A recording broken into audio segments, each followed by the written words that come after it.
السلام علیکم ورحمۃ اللہ وبرکاتہ حامدا ومصلیا اما بعد اعوذ باللہ من الشیطان الرجیم بسم اللہ الرحمن الرحیم یا ایہا الذین آمنوا کتب علیکم الصیام کما کتب علی الذین من قبلکم لعلکم تتقون۔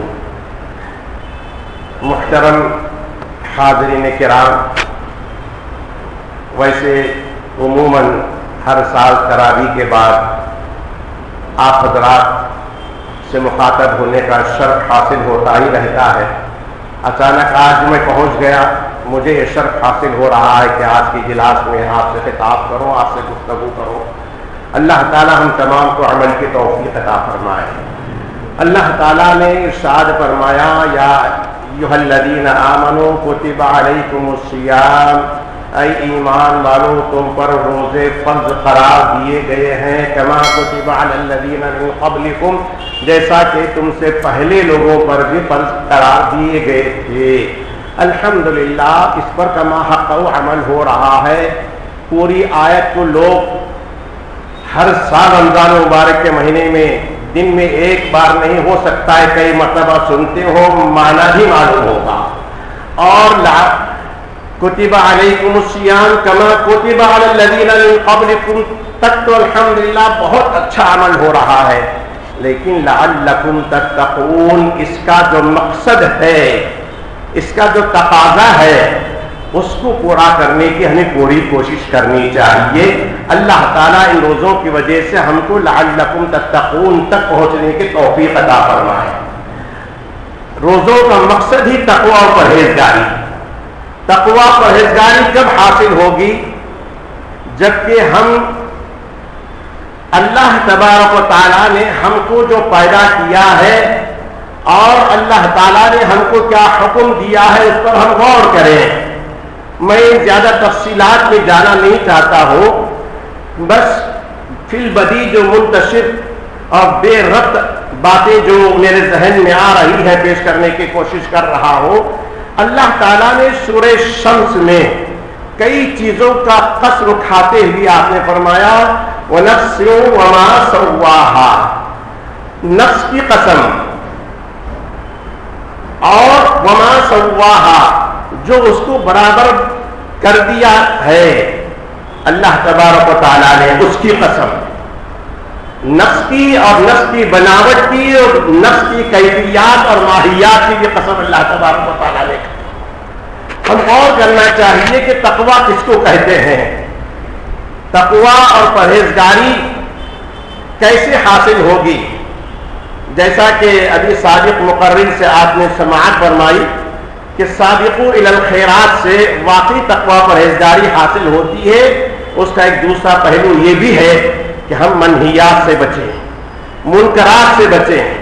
اللہ تعالیٰ نے فرمایا کہ فَأَلْهَمَهَا فُجُورَهَا وَتَقْوَاهَا، اللہ تعالیٰ نے اس نفس کو پیدا کر کے، نفس کو برابر کر کے اس کے اندر دونوں کیفیات رکھی، فجور کی، گناہوں کی، معصیات کی، نافرمانیوں کی، اور اللہ تعالیٰ کی اطاعت کی، فرما برداری کی، اتباع سنت کی، ساری صلاحیتیں اللہ تعالیٰ نے رکھی ہیں۔ تو جو شخص قد افلح من زکاہا وقد خاب من دساہا، جو فجور کو چھوڑ کر کے جو اللہ تبارک و تعالیٰ کی فرما برداریوں کی طرف رخ کرے گا اور اپنے نفس کو پاک و صاف کرے گا فجور سے، وہی کامیاب ہے۔ قد افلح، کامیابی کی سرٹیفکیٹ اللہ تبارک و تعالیٰ نے دے دی۔ قد افلح من زکاہا وقد خاب من دساہا، اور نفس کو جو برائیوں میں دھسا دیا، پھنسا دیا، وہ سب سے بڑا ناکام رہا۔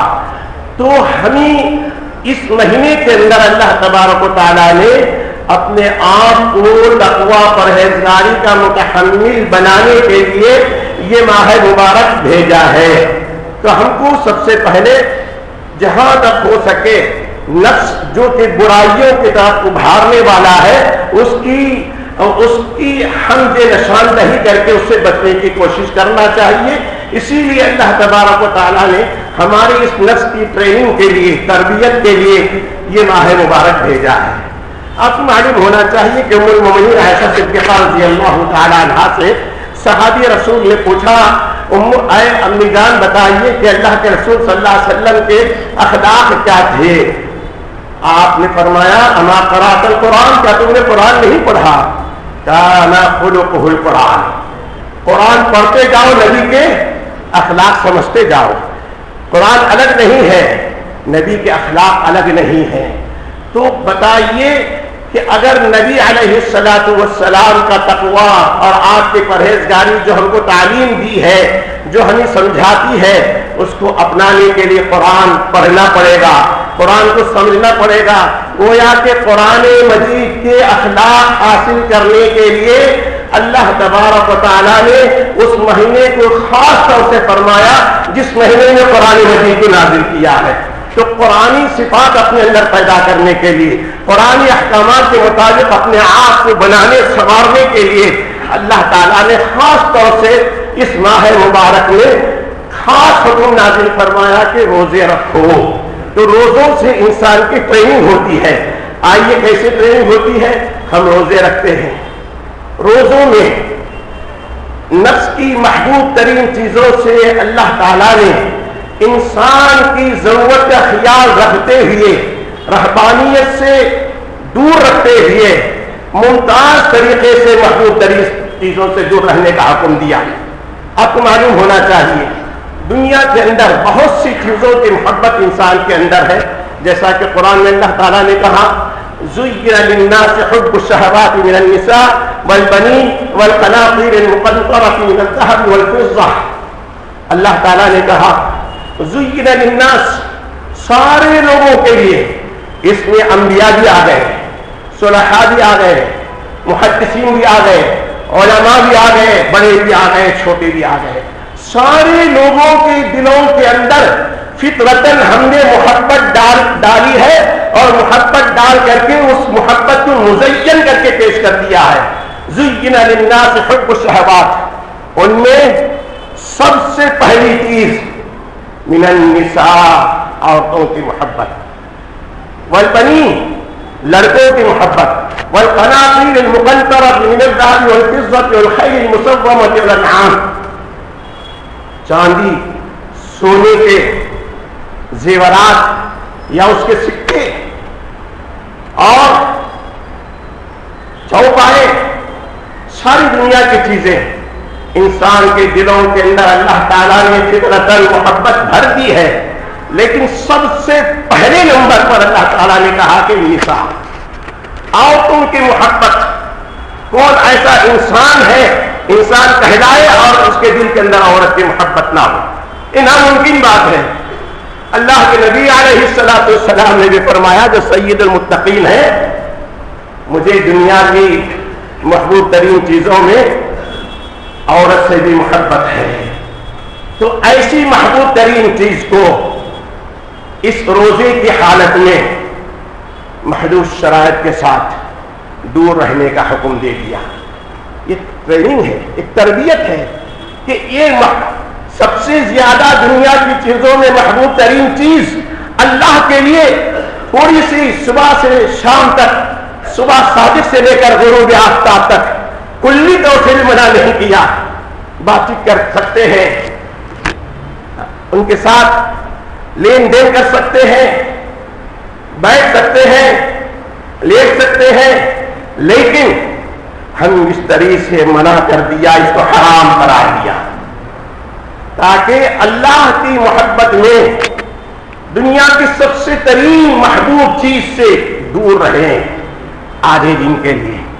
اگر اللہ تعالیٰ رات میں بھی منع کر دیتا انسان کے لیے بڑی مشکل کی بات ہے۔ رات کے لیے منع کر دیا تو پھر لا رہبانیت فی الاسلام، ایسے کہ رہبانیت ہو جائے گی، رہبانیت کی شکل ہو جائے گی کہ دنیا سے کٹ کر کے صرف اللہ اللہ کرتے رہے۔ یہ اسلام کی اجازت نہیں ہے کہ دنیا استعمال کرتے ہوئے اللہ تعالیٰ کے حکم کے مطابق ہم دین اختیار کریں تو ضرور ہماری دنیا ہی دین میں داخل ہو سکتی ہے۔ تو اللہ تبارک و تعالیٰ نے ہماری ٹریننگ کے لیے، ہماری تربیت کے لیے حالت سیام میں عورتوں سے بھی ازدواجی تعلقات کو روک دیا تاکہ ہم اس سے عبرت حاصل کریں کہ دنیا کی محبوب ترین چیز سے اللہ تعالیٰ نے روزے کی حالت میں دور رکھا ہے۔ پھر اس کے بعد اللہ کے نبی علیہ السلام نے فرمایا من لم يدع قول الزور والعمل به فليس لله حاجة في ان يدع طعامه وشرابه۔ تو آدمی روزے کی حالت میں اپنی زبان پر کنٹرول رکھے گا، اس کی ٹریننگ ہے۔ اور اتنی وعید سنا دیا اللہ تعالیٰ نے، تم نے سحری کھائی ہو، تم نے ارادہ کیا ہو، نیت کی ہو اور افطار بھی کر رہے ہو، نمازیں پڑھ رہے ہو، دوسرے ساری عبادات کی لائن میں آگے ہو، لیکن قول الزور والعمل به پر پابندی نہیں ہے، تمہارا سحری ہمارے نزدیک قابل قبول نہیں، تمہارا افطار قابل قبول نہیں، اور تمہاری دوسری ریاضتیں جو روزے سے متعلق ہے وہ قابل قبول نہیں، اللہ تعالیٰ کو پسند نہیں۔ تو اس سے یہ بات ہی معلوم ہوئی کہ قول الزور والعمل به یہ عموماً حقوق العباد سے متعلق ہے۔ تو یہ اللہ کا حق روزہ رکھتے ہوئے حقوق العباد کا لحاظ رکھنا چاہیے، کسی کی دل شکنی نہ ہو، کسی کی غیبت نہ ہو، کسی کو جھوٹ بول کر دھوکہ نہ دیا جائے، کسی کو تکلیف نہ دے، نہ مالی اعتبار سے، نہ زبانی اعتبار سے، نہ بدنی اعتبار سے۔ بہرحال میرے محترم، یہ حکم اللہ تبارک و تعالیٰ دیتے ہوئے اور پھر آہستہ سے ٹریننگ آخری عشرے میں اعتکاف کو مسنون قرار دیا، فرض نہیں مسنون۔ عورتیں بھی اگر گنجائش ہو، سہولت ہو تو مسجد میں آ کر کے اعتکاف کریں، گھروں میں اعتکاف جائز نہیں، کرے آ کر کے، مرد لوگ بھی آ کر کے کریں، تو وہاں اور زیادہ پابندی۔ اس وقت پر عورتوں سے دن میں بھی دور رہے گا اور رات میں بھی دور رہے گا۔ حالت اعتکاف میں اللہ تعالیٰ نے دونوں کو ایک دوسرے سے دور رہنے دیواجی تعلقات سے، ہر بات چیت ضرورت پر کی جا سکتی ہے، اس دیواجی تعلقات اللہ تعالیٰ نے منع کر دیا۔ یہ 10 دن اگر حالت اعتکاف میں ہیں تو اور زیادہ ٹریننگ کے لیے، پہلے رات میں تو جائز تھا، اب رات میں بھی جائز نہیں ہے۔ تو آہستہ آہستہ تدریجاً اللہ تعالیٰ نے عورت سے کچھ دور رکھ کر کے، محبوب ترین چیز سے دور رکھ کر کے، اور اللہ تبارک و تعالیٰ نے ہماری ٹریننگ کا یہ نظام قائم کیا ہے۔ لہذا میرے محترم حاضرین، ہم ان روزوں کے ذریعے سے اپنی ٹریننگ حاصل کرنا چاہیے، تربیت حاصل کرنی چاہیے، اور اپنے آپ کا جائزہ لیں کہ ہم میں کن کن قسم کی برائیاں ہیں، خرابیاں ہیں، اس کو دور کریں۔ عموماً کوئی بیان ہوتا رہتا ہے، بھائی میں یہاں کی بات نہیں، عموماً کہتا ہوں کہ کوئی کسی بات پر بیان ہوتا ہے، کسی منہیات پر، کوئی آدمی اس قسم کا بیٹھا ہوا ہو تو لوگ ذرا اس کو آنکھ لگا کر کے دیکھنے لگتے ہیں۔ نہیں، یہ بھی ایک حد کی عزت ہوگی، آپ نے ضمیر کو ٹٹولنا چاہیے، کیا یہ برائی میرے اندر ہے، پہلے دور کرنے کی کوشش کریں۔